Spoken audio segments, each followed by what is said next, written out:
आज 9 मई है, दिन है जुमेरात का। पूरे मुल्क से अफरा तफरी की, अदम इस्तेहकाम की खबरें आ रही हैं। हर शहर में एक तरफ नजर आ रहा है कि तहरीके इंसाफ के कारकुन निकले हुए हैं, दूसरी तरफ सरकारी सतह पर हुकूमत ने अपनी तकरीबात का एहतमाम किया हुआ है। वकला जो हैं वो सड़कों पर हैं, वो एहतजाज कर रहे हैं। कल अभी उन्होंने और मीटिंग रख ली है और मजीद शदीद एहतजाज की बात कर रहे हैं। बड़ी खौफनाक तकरीरें हो रही हैं। इसके बाद जनाब कोई तबका जिसमें आप कारोबारी तबके को शामिल करें, किसानों को शामिल करें। आज 9 मई है, 365 दिन गुजर चुके हैं उस सानहे को, उस वाकये को जिसने पूरे पाकिस्तान का मंजरनामा बदल दिया। वो वाकया, वो सानहा जो इस्लामाबाद हाई कोर्ट से शुरू हुआ, जहां पर इमरान खान को दरवाजे तोड़कर इस्लामाबाद हाई कोर्ट के गिरफ्तार किया गया। उसके बाद 9 मई को और 10 मई को जो अनफॉर्चुनेट इंसिडेंट्स पेश आए वो भी पूरी कौम ने देखे, और उसके बाद से लेकर आज के दिन तक जो कुछ हुआ वो किसी से ढका छुपा नहीं है। तो कहते हैं कि एक मानव को, एक ह्यूमन बॉडी को सबसे ज्यादा तकलीफ, सबसे ज्यादा दर्द होता है जब उसको जिंदा जलाया जाए। यानी कि जिंदा जलाना सबसे ज्यादा पेनफुल एक्सपीरियंस है किसी ह्यूमन बॉडी के लिए। मगर ये बात मैं दावे के साथ कह सकता हूं कि पाकिस्तानियों को उससे ज्यादा तकलीफ हुई है पाकिस्तानी आर्मी चीफ को चर्च जाते देख के। दावे की बात है ये। वो देश जिनके राजनीति में छोड़िए, भाषा में छोड़िए, पहनावे में छोड़िए, बोली भाषा में छोड़िए, कल्चर में छोड़िए, इनके क्रिकेट तक में इस्लाम है। इनके क्रिकेट मैच जीतने हारने से भी इस्लाम जीतता हारता है उसका फैसला ये लोग करते हैं।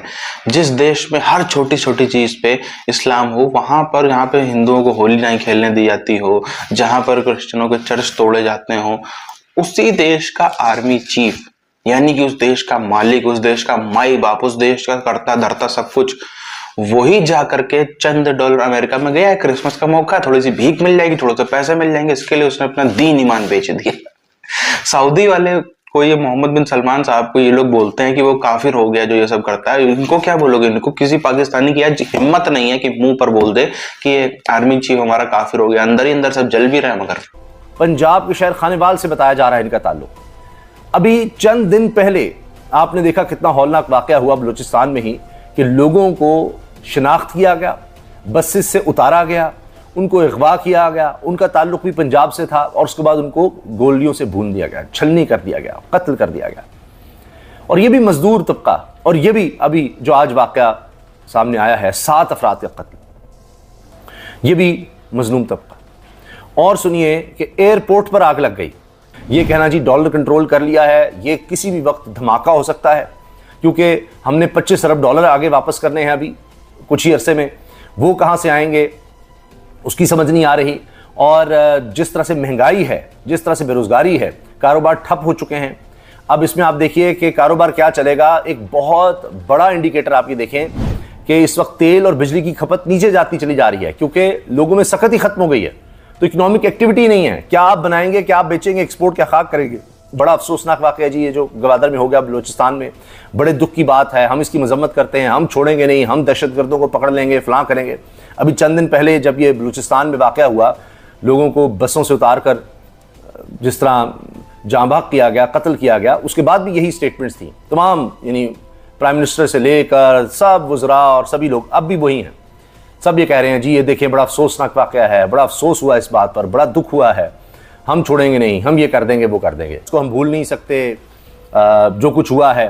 फिर साथ ख्वाजा आसिफ आ जाते हैं, वो कहते हैं जी माफ़ी की पेशकश बदस्तूर मौजूद है, माफ़ी मांग ली जाए तो सारे मामला ठीक हो सकते हैं। अब ये भी एक स्टेटमेंट उनकी अपनी तरफ से आ रही है कि जी बस माफ़ी, ऐसे जैसे वो मुसलसल चाह रहे हैं कि एक दफ़ा माफ़ी मांग लें तो हम माफ़ करने को तैयार है। क्योंकि फवाद चौधरी ये कह रहे हैं कि हाथियों की लड़ाई में आवाम कुचली जा रही है।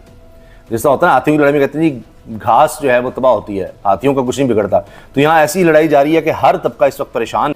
काबीना की तरफ से भी कहा जा रहा है, तहरीक इंसाफ मुलव्वस है, तहरीक इंसाफ कहती है जी ये तो इसमें जुडिशल कमीशन बनाया जाए, इंक्वायरी की जाए, हमारा इसमें कोई कसूर नहीं है। लेकिन शहर शहर फिर रैलियाँ निकली हैं तहरीक इंसाफ की तरफ से, मुख्तलिफ शहरों में, लाहौर तक में, जो तख्ते लाहौर कहते हैं जी यहाँ तो मरीम नवाज साहिबा की मर्जी के बगैर चिड़िया पर नहीं मार सकती। उन्होंने पुलिस के तरह से पूरा एक पंजाब को पुलिस स्टेट बनाया हुआ है, उसके ज़रिए कंट्रोल किया हुआ है। वो अलग बात है कि जनाब ये भी देखा गया कि ख्वाजा सरा जो है उन्होंने थाने पर हमला कर दिया, ज़ियाद कासिम और दीगर को गिरफ्तार कर लिया गया है। अच्छा, अब इसके साथ साथ जनाब तहसील हारूनाबाद से भी तस्वीर हैं, वीडियोज़ आ रही हैं, वहाँ भी जनाब लोग निकले हैं फिर इसके अलावा जनाब डेरा इस्माइल खान, वहाँ तो जलसे का कहा गया है तहरीक इंसाफ की तरफ से कि वो जलसा किया जाएगा। हत्ता कि जुमियत उलमा इस्लाम की तरफ से भी अवामी असम्बली के सिलसिले में पेशावर में पंडाल सजा दिया गया है। इंतखाबात में धांधली के खिलाफ अब JUI भी मैदान में आ चुकी है और वो पहले कराची में आपने देखा, अब शहर शहर जनाब JUI ने भी अब जलसे का एहतमाम किया हुआ है। खैबर पख्तूनख्वा के मुख्तलिफ शहरों से भी एहतजाजी मुजाहरों की रैलीज़ की खबरें आ रही हैं। शांगला से भी इसी तरह से है, भावलनगर पंजाब में, वहाँ से जनाब बताया जा रहा है कि ये तहरीक इंसाफ का टिकट होल्डर अवैस असगर की क़यादत में 9 मई के हवाले से रैली निकाली गई है। तो इसी तरह से दीर अपर की खबर बताई जा रही है। तहरीक इंसाफ के जितने सोशल मीडिया प्लेटफॉर्म हैं उनसे इस चीज़ को शेयर किया जा रहा है। अच्छा, दूसरी तरफ आप ये देखें कि जो जजेस वाला मामला है, जिसके बारे में ये भी कहा जा रहा है कि जी एक आईनी बहरान है, कारोबारी तबका कह रहा है जी आईनी बहरान है। जवाबी वार पाकिस्तान तहरीक इंसाफ कर चुकी है। कशीदगी इस वक्त अपने उरूज पर है, जबकि 9 मई फौज के अंदर से किसने करवाया, वजीर दिफा ने आज 365 दिन बाद धमाका कर दिया है। लेकिन जो अलार्मिंग चीज है, जो तशवीशनाक चीज है, वो आज विफाकी काबीना का इजलास भी है, क्योंकि विफाकी काबीना का जो इजलास है उसमें बहुत सी चीजें हुई और पाकिस्तान तहरीक इंसाफ को पहली मरतबा बाज़ाब्ता तौर पर सरकारी सतह पर और कागजों में आज 9 मई जो है उसका जिम्मेदार करार दे दिया गया है। इसका ताल्लुक था जो वकला के साथ chief marshal law administrator Punjab general Maryam Nawaz Sharif साहिबा ने किया और इस्लामाबाद हाई कोर्ट में जो इस्लामाबाद हाई कोर्ट बार है वो मुकम्मल हड़ताल करवाने में कामयाब रहा। सदर हाई कोर्ट बार ने वकला जो अदालत में पेश हो रहे थे उन्हें भी रोका और काफ़ी रश बना हुआ था इस्लामाबाद हाई कोर्ट के बाहर, तो वहाँ के मनाजिर बताना भी बड़ा ज़रूरी है। अच्छा, इस्लामाबाद हाई कोर्ट से एक और डिसीजन आया है जिसने एक मरतबा फिर इमरान खान और उनकी अहलिया और इमरान खान के बयानिए को आज बरोज़ 9 मई सुरखरू किया है। रुखसार पर यह एक थप्पड़ रसीद किया है। इस्लामाबाद हाई कोर्ट के जस्टिस मियां गुल हसन औरंगजेब का यह 15 सफ़ात का फैसला है। इस्लामाबाद हाई कोर्ट ने अपने फैसले में लिखा कि पटिशनर के मुताबिक वो चाहती हैं उन्हें जेल में रखा जाए ताकि तन्हाई दूर हो। अदालती फैसले मौजूद हैं कि कैद तन्हाई सिर्फ सजा नहीं बल्कि टॉर्चर है और बुशरा बीवी को कैद तन्हाई में रखकर उनकी सजा को मजीद सख्त बना दिया गया। अदालती फैसले में मजीद कहा गया कि घर को सब जेल करार देने से बुशरा बीवी के बच्चे आसानी से घर नहीं आ जा सकते। फैमिली को भी घर आने के लिए सुप्रिटेंडेंट जेल या अदालत से इजाजत लेनी पड़ती है। रिकॉर्ड पर ऐसा कुछ नहीं कि घर को सब जेल करार देने से कबल मालिक से इजाजत ली गई हो। बिलावल भुट्टो जरदारी साहब जो हैं उन्होंने स्टेटमेंट दे दी और फिर वजीर आला जो है मुराद अली शाह उनसे लेके मरियम नवाज शरीफ साहिबा उनसे लेके वजीर आजम सब ने अपनी अपनी स्टेटमेंट दी। मुराद अली शाह ने कहा कि 9 मई के पीछे कौम की तकसीम की कहानी है। मरियम नवाज ने कहा कि 9 मई को इक़्तिदार परस्तों ने हवस में वो कर डाला जो दुश्मन भी ना कर सका। बिलावल ने कहा कि पाकिस्तान 9 मई के वाकयात पर मट्टी पाव का मुतहम्मिल नहीं हो सकता और शहबाज शरीफ ने कहा कि जी 9 मई रियासत अफवाज और army chief general Asim Munir के खिलाफ बगावत थी। यानी कैटेगोरिकली शहबाज शरीफ साहब ने कहा it was not just something against the military but army chief as well.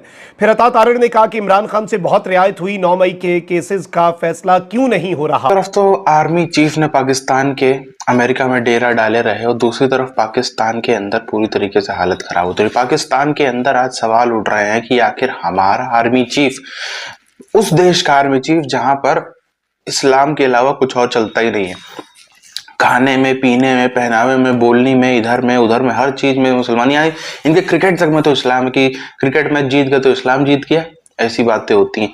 जिनके क्रिकेट मैच में, जिनकी गाड़ियों में, जिनके कुछ में, जिनके खाने में, हर चीज में मजहब घुसा हुआ हो, उस देश का आर्मी चीफ का मतलब है कि पाकिस्तान का मालिक, ना प्रधानमंत्री की हैसियत है, ना राष्ट्रपति, किसी की हैसियत नहीं आर्मी चीफ के बराबर खड़े होने की।